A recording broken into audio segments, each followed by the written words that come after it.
Selamat ulang tahun. Selamat ulang tahun. Selamat ulang tahun. Selamat ulang tahun. Halo semuanya, kembali lagi bersama saya Wa'run. Cerita berlanjut dengan sepulangnya Tangsan dan Guli ke Anunya, Kaisar Iblis Kristal juga terlihat kembali ke istananya. Ia merenungkan keputusan yang baru saja ia ambil. Ia berbicara pada dirinya sendiri, mempertanyakan apakah manusia tersebut benar-benar layak diberikan hadiah yang begitu berharga. Dia memang OP banget, tapi ia manusia. Bersamaan dengan dirinya yang terus berbicara sendiri, sebuah suara terdengar menjawab bahwa justru karena dia manusia, dia menarik. Dia lulus ujian bukan karena kekuatannya, tapi karena tekadnya. Ia memilih untuk tidak meninggalkan rekan-rekannya dan mempertaruhkan nyawanya. Karakter seperti itu, itulah alasan ia memilihnya.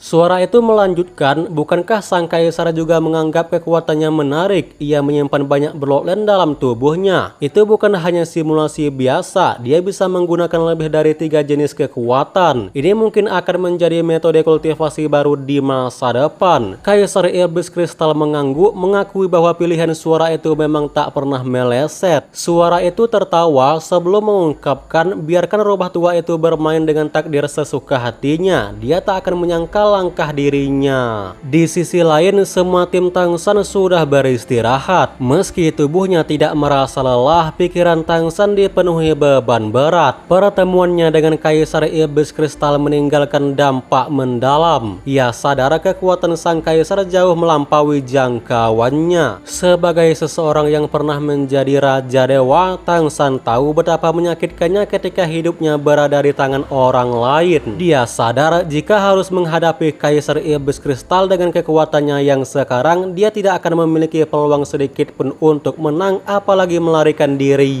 Melupakan itu, Tangsan memperhatikan cermin misterius yang ternyata memiliki kemampuan luar biasa. Cermin itu bisa menyalin satu kemampuan dan hanya dapat digunakan sekali. Jika ingin menggunakannya lagi, kemampuan tersebut harus disalin ulang. Sejak awal, cermin itu menimbulkan rasa aneh. Tangsan mencoba memindai bahan pembuatannya dengan kekuatan spiritual, namun tidak bisa mengenalinya karena bahan cermin itu benar-benar asing baginya. Meski demikian, karena tak tahu asal-usulnya, ia memilih untuk mencoba menggunakannya terlebih dahulu. Yang setelah selesai mereview, Tangsan sangat takjub. Kekuatan yang bisa disalin ke dalamnya bergantung pada kekuatan pengguna, dan sepertinya cermin ini hanya bisa menyalin kemampuan di bawah tingkat dewa. Jika melebihi itu, maka cermin ini akan menjadi artefak sejati. Walau tidak sampai ke tingkat artefak dewa, cermin ini tetap harta karun langka. Lebih penting dari fungsinya adalah pengakuan simbolisnya, pengakuan dan kepercayaan dari Kaisar Kristal. Tangsan merasa heran, tak percaya mengapa kultivator sekuat Kaisar Iblis Kristal yang bahkan belum lama mengenalinya bisa memperlakukannya dengan begitu baik, memberinya benda berharga dan bahkan jaminan perlindungan. Apa maksud semua ini? Tangsan tak menemukan jawabannya sekarang, tapi mungkin suatu saat nanti akan tahu. Kemudian pandangannya tertuju pada telur kristal di sebelahnya. Ia mencoba menyuntikkan Xuan Tiangong ke dalam telur itu, tapi semuanya lenyap tanpa bekas, seolah terserap tanpa reaksi. Tak ada petunjuk mengenai makhluk macam apa yang ada di dalam telur itu, namun jelas Kaisar Iblis Kristal sangat menjaganya. Tangsan ragu, mustahil Kaisar Iblis Kristal memberikan keturunannya sendiri, apalagi kepada orang asing. Tapi kalau bukan itu, makhluk seperti apa yang disimpan dalam telur ini? Setelah mencoba mencari tahu dan gagal, Tangsan menyimpan kembali kedua barang itu. Keesokan harinya, rombongan mereka kembali berangkat, namun kali ini Tangsan tidak ikut. Sesuai rencana, Guli dan Dubai masih di istana seperti biasa. Wubingji ke istana Kaisar Air tak berujung, sementara Cheng Zicheng menuju istana Kaisar Phoenix Abadi. Tangsan sendiri tidak keluar hari itu karena ia sudah memiliki 3 token istana. Ia juga menyadari bahwa ranah Kaisar, perbedaan ras tampaknya bukan hal yang penting. Di 3 istana besar yang baru saja ia kunjungi, kunjungi, ia tidak mengalami diskriminasi, tidak ada larangan mendaki hanya karena ia manusia. Bagi para penguasa puncak itu, kemampuanlah yang dinilai. Singkatnya, ketika Zhang Haosuan datang karena dipanggil Tang San, ia menceritakan bahwa ia sudah mendapatkan 3 token istana. Mendengar hal itu, Zhang Haosuan terkejut. 3 token istana dalam 3 hari sama kenang. Ia tahu betul bahwa untuk mendapatkan 1 token saja itu bukan perkara mudah. Nah, makanya setelah mengetahui bahwa muridnya mampu mendapatkan 3 token, Zhang Haosuan tentu terkejut karena token itu bukan hanya bentuk pengakuan dari istana tetapi juga menjadi perlindungan resmi. Dengan token tersebut, siapapun yang berniat mengusiknya harus berpikir 2 kali. Karena gak mau gurunya kaget banget, Tang San tidak menyebutkan bahwa 2 dari 3 istana yang ia lewati adalah istana kristal dan istana Tianhu. Zhang Haosuan menenangkan dirinya lalu bercerita bahwa berkat keberhasilannya menembus ke tingkat dewa, ia kini dipandang sebagai tokoh besar dalam organisasi. Meski berkuasa, Zhang Haosuan menegaskan untuk terus menemani Tang San di sini jika muridnya memutuskan menetap. Tang San memilih untuk kembali ke kota Keri, namun ia akan tinggal lebih lama di istana leluhur. Percakapan beralih yang karena sebentar lagi mereka akan bertemu dengan orang klan Lingxi. Tang San berencana ingin memberi yang manis-manis dengan membagikan formasi roh fusi. Kedepannya, rencana Tang San akan terbongkar. Namun pada intinya, ia akan mengajari Zhang Haosuan untuk bikin formasi. Sebagai imbalan, sang guru harus membantunya 2 hari ke depan. Zhang Haosuan yang sangat tertarik, ia tanpa ragu menyetujui.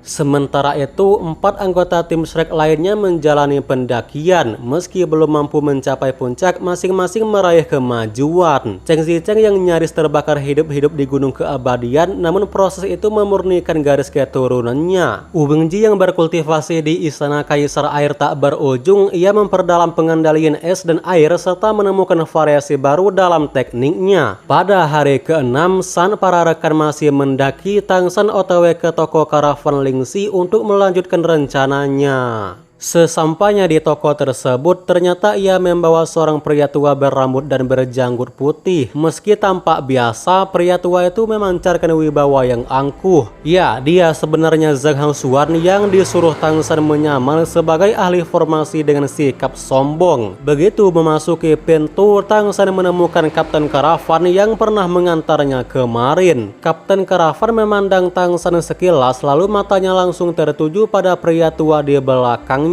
Sebagai iblis rusa badak yang merupakan makhluk yang ahli dalam pengamatan pergerakan elemen, ia segera menyadari aura api yang mengerikan yang terpancar dari tubuh pria itu. Kekuatan sebesar ini hanya mungkin dimiliki oleh seorang kultivator tingkat dewa. Ia pun segera maju memberi salam kepada Tang San, lalu dengan nada penuh hormat bertanya siapa beliau. Tang San menjawab singkat yang pada intinya dia adalah master formasi yang diceritakannya kepada Yingji. Mendengar hal itu, sang kapten membungkuk hormat sebelum menyuruh mereka duduk. Sembari duduk, Tang San menjelaskan lebih detail bahwa inilah yang ia sebut sebagai Tuan. Ia hanya tahu nama keluarganya Lau, jadi panggil saja beliau Tuan Lau. Tang San menambahkan bahwa ia sangat beruntung bisa menemukan Tuan Lau. Sudah ia ceritakan kepadanya tentang niat baik Raja Lingxi dalam mengajak bisnis. Beliau akhirnya mau datang, tapi sebenarnya agak enggan. Kapten yang bernama Su Ziran yang mengerti bahwa waktu Lau sangat berharga kembali membungkuk. Lau mengibaskan tangannya mengungkapkan agar tak perlu berbasa-basi, langsung aja ke urusan bisnis. Su Ziran pun menyampaikan apa yang pernah disampaikan oleh Raja Lingxi. Namun Lau hanya menginginkan bahwa dia hanya fokus membuat formasi sementara suku Lingxi menjadi saluran penjualan. Nanti Shura akan menjadi penghubung di antara mereka. Jumlah dan waktu pembuatan tidak dipastikan, dan masalah sumber daya tentu saja dicari oleh suku Lingxi. Sambil bicara, ia melemparkan sebuah benda ke arah Su Ziran. Begitu melihatnya, Su Ziran langsung terperanjat lalu mengangkat benda itu dengan penuh hormat. Ia paham betul bahwa itu merupakan token istana pedak. Ia lalu mengembalikannya kepada Lau, menyampaikan bahwa ia tak keberatan dengan syarat, tapi masalah harga sebaiknya dinilai berdasarkan platformasi yang diberikan. Akan tetapi Tapi Lau menolak akan hal itu karena menurutnya masalah harga akan dipatokan dengan harga lelak. Suziran sebenarnya lumayan senang, tapi karena ia sangat banyak bacot, Lau akhirnya berkata dengan nada sombong bahwa ia setuju dengan bisnis ini karena Shura pernah membantunya. Jika tidak, ia sangat-sangat malas berurusan dengan hal beginian. Dan ya, tanpa ragu, Suziran iya-iya aja. Singkatnya, mereka masuk ke pembahasan tentang kenaikan harga, berapa banyak formasi, dan lain-lain. Tang San yang menyaksikan dari samping hanya bisa mengagumi naluri bisnis Suziran.